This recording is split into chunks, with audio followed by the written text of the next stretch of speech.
ശ്രദ്ധിക്കുക, ഒറ്റയ്ക്കുള്ള ഡ്രൈവിംഗ് പഠനം സുരക്ഷിതമല്ല. ഡ്രൈവിംഗ് സ്കൂളിന്റെ സഹായത്തോടെ ലേണേഴ്സ് ലൈസൻസ് എടുത്തതിന് ശേഷം ഡ്രൈവിംഗ് പഠനം ആരംഭിക്കും. ഹലോ ഫ്രണ്ട്സ്, എല്ലാവർക്കും നമസ്കാരം. ഞാൻ ഗുഡ്സൺ കട്ടപ്പന. ഇന്ന് കാർ ഡ്രൈവിങ്ങിൽ ബിഗിനേഴ്സിന് നിങ്ങൾക്ക് കാർ ഓടിക്കുമ്പോഴുണ്ടാകുന്ന പേടി മാറാനായിട്ട് ഞാൻ ഒരു ചെറിയൊരു ട്രിക്ക് ഇന്നത്തെ വീഡിയോയിൽ നിങ്ങളെ ഒന്ന് ഡ്രൈവ് ചെയ്ത് കാണിക്കാം. പേടി, അതുപോലെ തന്നെ വിറയൽ, നമുക്ക് വണ്ടി ഓടിക്കാനായിട്ട് കുറച്ചും കൂടെ ധൈര്യം കൂടുതൽ ലഭിക്കാനായിട്ട് നിങ്ങൾ ഡ്രൈവ് ചെയ്യുമ്പോൾ ശ്രദ്ധിക്കേണ്ട ചില കാര്യങ്ങൾ ഇപ്പോൾ വണ്ടി ഓടിച്ച് നിങ്ങളെ ഒന്ന് കാണിച്ചു തരാം. നിങ്ങൾ ശ്രദ്ധിച്ച് തന്നെ ഒന്ന് കാണാനായിട്ട് ശ്രമിക്കുക. ഇപ്പോൾ ഞാൻ വണ്ടി സ്റ്റാർട്ട് ചെയ്യാൻ പോവുകയാണ്. ഓക്കെ, ഇപ്പോൾ എൻ്റെ വാഹനം കിടക്കുന്നത് ചെറിയൊരു ഇറക്കപ്പുറത്താണ്. അതുകൊണ്ട് തന്നെ എൻ്റെ കാല് ബ്രേക്കിലേക്ക് ഞാൻ ആദ്യം വെക്കുകയാണ്. കാരണം നമുക്ക് വണ്ടി മുന്നോട്ട് ഉരുണ്ടു പോകുമോ എന്നുള്ളൊരു പേടി ആദ്യം തന്നെ നമുക്ക് മാറണം. അതിന് ബ്രേക്കിൽ കാല് വെക്കുന്നു. എന്നിട്ട് ക്ലച്ച് പൂർണ്ണമായിട്ട് ചവിട്ടി പിടിക്കുക. വണ്ടിയുടെ കീ നമ്മൾ ഓണാക്കുന്നു. ഓക്കെ, ഇനി നമ്മൾ വാഹനം സ്റ്റാർട്ട് ചെയ്യുകയാണ്. ഓക്കെ,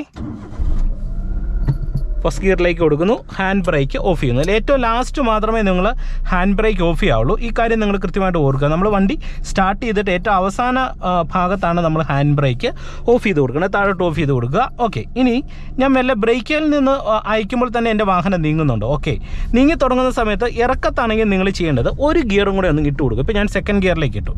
എന്നിട്ട് ബ്രേക്ക് നയിക്കുന്നതിനോടൊപ്പം ക്ലച്ച് ഒന്ന് റിലീസ് ചെയ്യുക. ഫസ്റ്റ് ഗിയറിൽ തന്നെ നമ്മൾ എടുത്താലുടൻ തന്നെ ക്ലച്ച് ഫുള്ള് റിലീസ് ചെയ്യേണ്ടത്. കാരണം നമുക്ക് ഇറക്കത്ത് അടുത്തൊരു ഗിയർ കൂടെ കൊടുക്കാം ഈസി ആയിട്ട് തന്നെ. എന്നിട്ട് നമുക്ക് ക്ലച്ച് എന്ന് റിലീസ് ചെയ്താൽ ഇതുപോലെ സെക്കൻഡ് ഗിയറിൽ നമുക്ക് പോകും. ഇപ്പോൾ സെക്കൻഡ് ഗിയറിൽ പോവുകയാണ്, ഇറക്കം കൂടിയ റോഡാണ്, ബ്രേക്കിലേക്ക് വരുന്നു. ഓക്കെ, ബ്രേക്കിൽ തന്നെ നിൽക്കുക.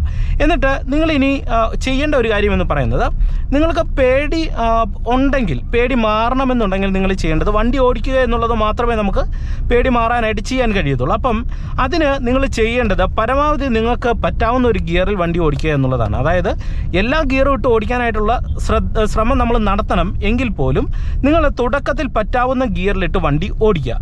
ഒപ്പം തന്നെ വണ്ടി ഓടിക്കുന്ന സമയത്ത് എപ്പോഴും നിങ്ങൾ ശ്രദ്ധിക്കേണ്ട ഒരു കാര്യമെന്ന് പറയുന്നത്, നിങ്ങൾ അടുത്തൊരു ഗിയർ ഇടാനായിട്ടൊരു ശ്രമം നടത്തുമ്പോൾ പരമാവധി മറ്റു വാഹനങ്ങളില്ല എന്ന് ഉറപ്പുവരുത്തുക. സ്ട്രെയിറ്റ് റോഡിൽ ഗിയർ ഇടാനായിട്ട് ശ്രമിക്കുക. ഇപ്പോൾ ഒരു വളവിലോ അല്ലെങ്കിൽ ഒരു ഹമ്പിലോ ഒക്കെ പോയിട്ട് അതിനടുത്ത് വന്നിട്ട് ഗിയർ ഇടുന്ന സ്വഭാവം മാറ്റുക.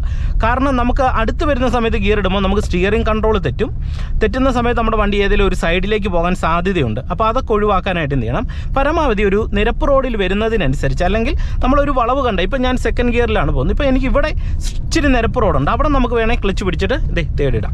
ഓക്കെ, ഇപ്പോൾ തേർഡ് ഗിയറിൽ പോകണം. ഇപ്പോൾ ഇങ്ങനെ തേർഡ് ഗിയറിൽ പോകുന്നു. ഇനി മുന്നിലായിട്ട് ഇങ്ങനെ പോകുമ്പോൾ അവിടെ ഒരു വളവുണ്ട്. അപ്പോൾ വളവ് തേർഡിൽ പോകത്തില്ലെന്ന് തോന്നിക്കഴിഞ്ഞാൽ ഇവിടുന്ന് നേരത്തെ സെക്കൻഡ് ഗിയറിലേക്ക് ഇടുക. എന്നിട്ട് ക്ലച്ച് നയിക്കുക. പിന്നെ നമുക്കിത് വളവിനോട് അടുത്ത് വന്നു കഴിഞ്ഞാൽ പിന്നെ ആക്സിലറേഷനും സ്റ്റിയറിംഗ് മാത്രം കൺട്രോൾ ചെയ്താൽ മതി. നിങ്ങൾക്ക് ആ ഒരു ഐഡിയ കിട്ടിയെന്ന് ഞാൻ കരുതുന്നു. അതായത് വളവിലും തിരിവിലും ജംഗ്ഷനിലൊന്നും പോയിട്ട് നമ്മൾ ഗിയർ ഇടാതിരിക്കുക, നേരത്തെ ഇടുക. നമുക്കൊരു ഗിയർ ഇടാനായിട്ടുള്ളൊരു ചിന്ത വന്നു കഴിഞ്ഞാൽ നേരത്തെ ഇട്ട് കൊടുക്കുക. ഇപ്പം നിങ്ങൾ നോക്കുക, ഇപ്പം ഞാൻ സെക്കൻഡ് ഗിയറിലാണ് പോകുന്നത്. നമുക്ക് വേണമെന്നുണ്ടെങ്കിൽ ഇവിടെ തേർഡ് ഗിയർ കൊടുത്ത് പോകാം. പക്ഷേ ഇങ്ങനെ പോകുമ്പോൾ ഇവിടെ ഒരു വളവും ഉണ്ട്, മുന്നിലായിട്ടൊരു കയറ്റവും ഉണ്ടെന്ന് എനിക്ക് മനസ്സിലായി കഴിഞ്ഞപ്പോൾ ഞാൻ എന്ത് ചെയ്തു, സെക്കൻഡ് ഗിയറിൽ തന്നെ പോകാനായിട്ടുള്ളൊരു തീരുമാനം എടുത്തു. ഒരു ബിഗിനർ ഓടിക്കുന്ന സമയത്ത് നിങ്ങൾ അങ്ങനെ ചെയ്യുക. എന്നെ സംബന്ധിച്ച് ഇപ്പോൾ തേർഡ് ഗിയർ ഇട്ട് കഴിഞ്ഞാൽ എനിക്ക് ഈസി ആയിട്ട് കയറി പോകാൻ പറ്റും. പക്ഷേ നിങ്ങൾ ഓടിക്കുന്ന സമയത്ത് ഇങ്ങനെ ഒരു കാര്യം ചെയ്യുക. ഓക്കെ, ഇപ്പോൾ സെക്കൻഡ് ഗിയറിൽ ഞാനിങ്ങനെ വരുന്നു. എന്നിട്ട് വീണ്ടും ഇവിടെ റോഡ് കുറച്ച് സ്ട്രെയിറ്റ് ആയി കഴിഞ്ഞപ്പോൾ എന്ത് ചെയ്യുന്നു, ആക്സിലറേഷൻ കൊടുക്കുന്നു. നിരപ്പ് റോഡായപ്പം ഞാൻ തേർഡ് ഗിയർ ഇടുന്നു. ഓക്കെ, വീണ്ടും നിരപ്പ് റോഡാണെന്ന് തോന്നിക്കഴിഞ്ഞാൽ എന്ത് ചെയ്യണം, വീണ്ടും നമ്മൾ ഫോർത്ത് ഗിയറും കൂടെ ഇടുക. എന്നിട്ട് ഇങ്ങനെ വരുന്ന സമയത്ത് ഇവിടെ ഒരു വളവ് കണ്ടു. അപ്പോൾ നേരത്തെ ഞാൻ തേർഡ് ഇട്ട് കൊടുത്തു. എന്നിട്ട് ഇനി വളവ് നമുക്ക് കൺട്രോൾ ചെയ്യുന്ന സമയത്ത് ജസ്റ്റ് ആക്സിലറേഷനും ഒപ്പം തന്നെ വാഹനം കുറയ്ക്കാൻ ബ്രേക്കും ഒക്കെ വന്ന് വരിക. ഒപ്പം നമ്മൾ സ്റ്റിയറിങ്ങും കൂടെ ഇങ്ങനെ കൺട്രോൾ ചെയ്ത് കഴിഞ്ഞാൽ നമുക്ക് നല്ല രീതിയിലുള്ള സ്റ്റിയറിങ്ങിലേക്കുള്ള ഒരു ശ്രദ്ധ നിങ്ങൾക്ക് ലഭിക്കുന്നതാണ്. ഓക്കെ, അപ്പം നിങ്ങൾ ഗിയർ ഷിഫ്റ്റ് ചെയ്യുന്ന സമയത്ത് ഈ കാര്യം പേടി മാറാനായിട്ട് നിങ്ങളൊന്ന് ചെയ്യുക. ഇനി നിങ്ങൾ ശ്രദ്ധിക്കേണ്ട ഒരു കാര്യമെന്ന് പറയുന്നത്, നമ്മൾ ഡ്രൈവിങ്ങിൽ ഏറ്റവും കൂടുതൽ പ്രാധാന്യം നൽകേണ്ടത്, നമുക്ക് അപകടങ്ങൾ ഒഴിവാക്കാനായിട്ട് പ്രാധാന്യം നൽകേണ്ടത് സ്റ്റിയറിംഗ് കൺട്രോളിനും ഒപ്പം തന്നെ ക്ലച്ചിനുമാണ്. അതായത് ക്ലച്ച്, ബ്രേക്ക്, ആക്സിലറേഷൻ, ഈ 3 പെഡലിനുമാണ്. കാരണം നമുക്ക് വണ്ടി പെട്ടെന്ന് നിർത്തണമെന്നുണ്ടെങ്കിൽ ബ്രേക്കിനോടൊപ്പം ക്ലച്ചിലേക്ക് നമുക്ക് വരണം. അതുപോലെ തന്നെ വേഗത കൂട്ടണമെങ്കിൽ ആക്സിലറേഷൻ കൊടുക്കണം. അപ്പോൾ ഈ കാര്യങ്ങൾ പ്രോപ്പറായിട്ട് ബാലൻസ് ചെയ്യുക. അതിനോടൊപ്പം തന്നെ നമ്മൾ എന്ത് ചെയ്യണം, സ്റ്റിയറിംഗ് കൺട്രോളിന് കൂടുതൽ പ്രാധാന്യം നൽകുക. അപ്പോൾ നിങ്ങൾക്ക് വണ്ടി ഓടിച്ചു പോകുന്ന സമയത്ത് അപകടങ്ങൾ ഉണ്ടാകുന്നത് ഒരു പരിധിവരെ നിങ്ങൾക്ക് ഒഴിവാക്കാനായിട്ട് കഴിയും. ഇപ്പോൾ നിങ്ങൾ നോക്കിക്കഴിഞ്ഞാൽ ഞാൻ ബ്രേക്ക് കൺട്രോൾ ചെയ്യുന്നു, ഒപ്പം സ്റ്റിയറിങ്ങും കൂടെ കൺട്രോൾ ചെയ്യുമ്പോൾ എനിക്കത് ക്ലിയർ ആയിട്ട് വരുന്നുണ്ട്. ഇനി നിങ്ങൾ വണ്ടി ഓടിക്കുന്ന സമയത്ത് നിങ്ങളുടെ വാഹനം പരമാവധി ലെഫ്റ്റ് സൈഡിലാണ് പോകുന്നതെന്ന് എപ്പോഴും ഡ്രൈവിങ്ങിൽ ഉറപ്പ് വരുത്തുക. ഇത് കൃത്യമായിട്ടും ലെഫ്റ്റ് സൈഡിലാണെന്ന് ഉറപ്പുണ്ടെങ്കിൽ നമുക്ക് ഒരു പരിധിവരെ ഒരുപാട് അപകടങ്ങൾ ഉണ്ടാകാനായിട്ടുള്ള സാധ്യതകൾ ഇല്ല. കാരണം ഓപ്പോസിറ്റ് വരുന്ന വാഹനങ്ങൾ കയറിപ്പോകും, പുറകിൽ നിന്നൊരു വണ്ടി വന്നു കഴിഞ്ഞാലും അവർ നമ്മളെ ഓവർടേക്ക് ചെയ്തു പോകും. ഇനി ഇതുപോലെ ഒരു ജംഗ്ഷനിലേക്ക് വരുന്ന സമയത്താണ് നിങ്ങൾ ഏറ്റവും കൂടുതൽ ശ്രദ്ധിക്കേണ്ടത്. കാരണം ജംഗ്ഷനിൽ ഇറങ്ങുന്ന സമയത്ത് ഒരുപാട് ആൾക്കാർ ചെയ്യുന്നതാണ് ഇരു സൈഡും ഒന്നും അങ്ങനെ നോക്കത്തില്ല, അങ്ങ് ഇറങ്ങിപ്പോകും. അങ്ങനെ നിങ്ങൾ ചെയ്യരുത്. ഡ്രൈവിംഗ് പഠിക്കുന്ന സമയത്ത് നമ്മൾ ഇതുപോലെ ഒരു ജംഗ്ഷനിൽ വന്നാൽ ക്ലച്ചും ബ്രേക്കും ചവിട്ടി നിർത്തിയിട്ട് ആ സൈഡ് നോക്കുക, ഈ സൈഡ് നോക്കുക, എന്നിട്ട് ബ്രേക്ക് എന്ന് പതുക്കെ അയച്ചയച്ച് നമ്മൾ എന്ത് ചെയ്യണം, ഇറക്കം കൂടി ജംഗ്ഷൻ ആണെങ്കിൽ ബ്രേക്ക് എന്ന് പതുക്കെ അയച്ചാൽ മതി. ക്ലച്ച് ഓൾറെഡി ചവിട്ടി പിടിച്ചിട്ടുണ്ട്.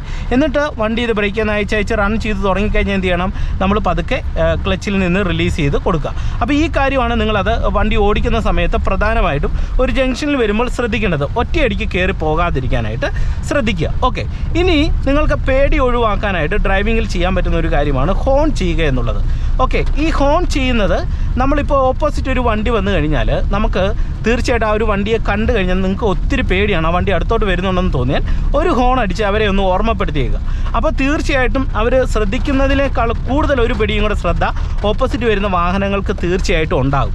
അതുപോലെ തന്നെ വാഹനത്തിൽ നിങ്ങൾ ലൈസൻസൊക്കെ എടുത്ത ആളാണ്, അങ്ങനെയുള്ള ഒരാളാണെങ്കിൽ നിങ്ങൾ എന്ത് ചെയ്യണം, ഒരു എൽബോർഡ് വാഹനത്തിൽ തീർച്ചയായിട്ടും വെക്കാനായിട്ട് ശ്രമിക്കണം. എൽബോർഡ് വെച്ച് കഴിഞ്ഞാൽ തന്നെ നമുക്ക് വണ്ടി ഓടിക്കാൻ പഠിക്കുന്ന ഒരാളാണെന്നുള്ളൊരു ചിന്ത തീർച്ചയായിട്ടും പുറകിൽ നിന്നും വരുന്ന വാഹനങ്ങൾക്കും മുന്നിൽ നിന്നും വരുന്ന വാഹനങ്ങൾക്കും മനസ്സിലാക്കിയെടുക്കാൻ കഴിയും. പിന്നെ ഇത് പ്രാക്ടീസ് ചെയ്യുമ്പോൾ നിങ്ങൾക്ക് പേടി ഒഴിവാകാനായിട്ട് നിങ്ങൾ ചെയ്യേണ്ട ഒരു കാര്യമെന്ന് പറയുന്നത്, നന്നായിട്ട് വാഹനം ഓടിക്കാൻ അറിയാവുന്ന ഒരാളെ നമ്മൾ കുറേ അധികം ദിവസം പ്രാക്ടീസ് ചെയ്യുന്ന സമയത്ത് നിങ്ങൾ കൂട്ടത്തിലിരുത്തിയിട്ട് പ്രാക്ടീസ് ചെയ്യുക. അപ്പം നമുക്ക് കുറച്ച് ദിവസം ഒരു 10 ദിവസം നിങ്ങൾ ഡെയിലി ഇങ്ങനെ പ്രാക്ടീസ് ചെയ്ത് കഴിഞ്ഞാൽ നിങ്ങളുടെ പേടി ഒത്തിരി കുറയും വണ്ടി ഓടിക്കാനായിട്ട്. നമ്മൾ ഇതെല്ലാം ഒരു ദിവസം കൊണ്ടോ അല്ലെങ്കിൽ ഒരു 4-5 ദിവസം കൊണ്ട് പഠിച്ചെടുക്കാമെന്ന് നോക്കിക്കഴിഞ്ഞാൽ നടക്കത്തില്ല.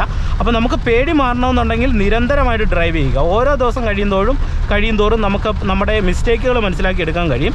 അതുപോലെ തന്നെ നമ്മുടെ പേടിയും ഡ്രൈവിങ്ങിൽ നമുക്ക് കുറഞ്ഞു കിട്ടും. ഓക്കെ, ഇനി അതുപോലെ തന്നെ ഡ്രൈവിങ്ങിലെ വളരെ പ്രധാനപ്പെട്ട ഒരു കാര്യമാണ് നമ്മളൊരു വാഹനത്തെ പെട്ടെന്ന് മുന്നോട്ടെടുക്കാനും നിർത്താനുമായിട്ട് ഡ്രൈവിങ്ങിൽ പഠിച്ചിരിക്കണം. ഇത് പഠിച്ചാൽ തന്നെ നമുക്ക് നല്ല കോൺഫിഡൻറ്റ് ഉണ്ടാകും. അപ്പോൾ അത് നിങ്ങൾ കൃത്യമായിട്ടൊന്ന് മനസ്സിലാക്കുക. അതെങ്ങനെയാണ് ചെയ്യേണ്ടതെന്ന് നിങ്ങളെ ഞാനൊന്ന് കാണിച്ചു തരാം. ഇപ്പം ഞാൻ ഇവിടെ വാഹനം നിർത്തുകയാണ്. വാഹനം നിർത്തണമെങ്കിൽ ക്ലച്ച് ചവിട്ടുക, ബ്രേക്കിലേക്ക് വരിക, ഇത്രേ ഉള്ളൂ. നമുക്ക് വാഹനത്തെ നിർത്താം. എടുക്കണമെന്നുണ്ടെങ്കിലോ ബ്രേക്കിൽ നിന്ന് കാലെടുക്കുക, ആക്സിലറേഷൻ പെഡലിലേക്ക് വെക്കുക, എന്നിട്ട് വണ്ടി മുന്നോട്ട് നീങ്ങാനായിട്ട് ഹാഫ് ക്ലച്ചിന് പോയിന്റിലേക്ക് നമ്മൾ പതിയെ ഇടത്തേക്കാൽ അയച്ചു വരുന്നു. കറക്റ്റ് പോയിന്റ് ആകുമ്പോൾ എന്ത് ചെയ്യണം, പതുക്കെ ഒന്ന് ആക്സിലറേഷൻ കൊടുക്കുക, എന്നിട്ട് ക്ലച്ച് എന്ന് ഒറ്റയടിക്ക് എടുക്കരുത്, പതുക്കെ അയച്ചെടുക്കുക. അപ്പോൾ നമ്മുടെ വണ്ടി ഇങ്ങനെ നീങ്ങും. ഇനി വണ്ടി നിർത്തണമെന്നുണ്ടെങ്കിൽ ആദ്യം ഇതുപോലെ സിമ്പിളായിട്ട് ക്ലച്ച് അങ്ങ് ചവിട്ടി കൊടുക്കുക, എന്നിട്ട് ബ്രേക്കിലേക്ക് വരിക. അപ്പം നമുക്ക് വാഹനത്തെ നിർത്താം. വീണ്ടും നിങ്ങൾ എടുത്ത് നോക്കണം. ബ്രേക്കിൽ നിന്ന് കാലെടുക്കുക, ആക്സിലറേഷൻ ഞാൻ മുന്നോട്ട് കൊടുക്കുന്നു, എന്നിട്ട് ഹാഫ് ക്ലച്ചിന് പോയിന്റിൽ വന്നിട്ട് പതുക്കെ എടുക്കുന്നു. വണ്ടിയെ പതിയെ മുന്നോട്ട് എടുത്തു. വീണ്ടും വണ്ടിയെ നിർത്തണം, ക്ലച്ച് ചവിട്ടുക, ബ്രേക്കിലേക്ക് വരിക, വീണ്ടും എടുക്കണം. ബ്രേക്കിൽ നിന്ന് കാലെടുക്കുക, ആക്സിലറേഷൻ പെഡലിലേക്ക് വരിക, ഹാഫ് ക്ലച്ചിൻ്റെ പോയിന്റിൽ വരുന്നു, എന്നിട്ട് ആക്സിലറേഷൻ കൊടുത്തിട്ട് ഹാഫ് ക്ലച്ചിൻ്റെ പോയിന്റിൽ നിന്ന് അയക്കുന്നു. അപ്പോൾ ഇത് നിങ്ങൾ കുറച്ച് ഇതുപോലെ നിർത്തി എടുത്ത് നോക്കുക. അപ്പം നിങ്ങൾക്ക് വളരെ കോൺഫിഡൻറ്റ് ഉണ്ടാകും. നിങ്ങൾക്ക് ഡ്രൈവ് ചെയ്യുന്ന സമയത്ത് ഒരുപാട് അപകടങ്ങളില്ലാതെ വണ്ടി ഡ്രൈവ് ചെയ്യാനായിട്ട് കഴിയുന്നതാണ്. അപ്പം ഈ കാര്യം നിങ്ങൾക്ക് തീർച്ചയായിട്ടും ഉപകാരപ്പെട്ടു എന്ന് വിശ്വസിക്കുന്നു. അപ്പോൾ ഇന്നത്തെ വീഡിയോ നിങ്ങൾക്ക് ഇഷ്ടമായെങ്കിൽ കമൻറ്റ് ബോക്സിൽ ഒന്ന് എഴുതിയിടുക. ഒപ്പം ചാനൽ സബ്സ്ക്രൈബ് ചെയ്യാത്തതുണ്ടെങ്കിൽ ചാനൽ ഒന്ന് സബ്സ്ക്രൈബ് ചെയ്ത് സൈഡിലുള്ള ബെല്ലൈക്കണിൽ ഓൾ അമർത്തിയിട്ടേക്കുക. തീർച്ചയായിട്ടും നിങ്ങൾക്ക് വീഡിയോകൾ ഗുണമായെന്ന് അറിയുന്നതിൽ വളരെ സന്തോഷം. കമൻറ്റ് ബോക്സിൽ നമുക്കത് മനസ്സിലാക്കിയെടുക്കാൻ കഴിയുന്നുണ്ട്. ഒരുപാട് പേര് കമൻറ്റ് ബോക്സിൽ അത് കമൻറ്റ് ചെയ്യാറുണ്ട്. ഓക്കെ, അപ്പോൾ എൻ്റെ ഫേസ്ബുക്ക്, ഇൻസ്റ്റാഗ്രാം പേജിൽ ഞാൻ വീഡിയോകൾ അപ്ലോഡ് ചെയ്യുന്നുണ്ട്. തീർച്ചയായിട്ടും നിങ്ങൾക്ക് അതിലൂടെയും ഡ്രൈവിംഗ് ടിപ്സുകൾ, വീഡിയോകൾ കാണാം. ഒരുപാട് ഡ്രൈവിംഗ് അറിവുകൾ നിങ്ങൾക്ക് ആ ചാനലിലൂടെയും ലഭിക്കുന്നതാണ്. വീണ്ടും നമുക്ക് മറ്റൊരു അറിവുമായിട്ട് വീണ്ടും അടുത്തൊരു വീഡിയോയിൽ കാണാം. എല്ലാവർക്കും നല്ലൊരു ദിവസം ആശംസിച്ചുകൊണ്ട് ഇന്നത്തെ വീഡിയോ നിർത്തുന്നു. നന്ദി, നമസ്കാരം.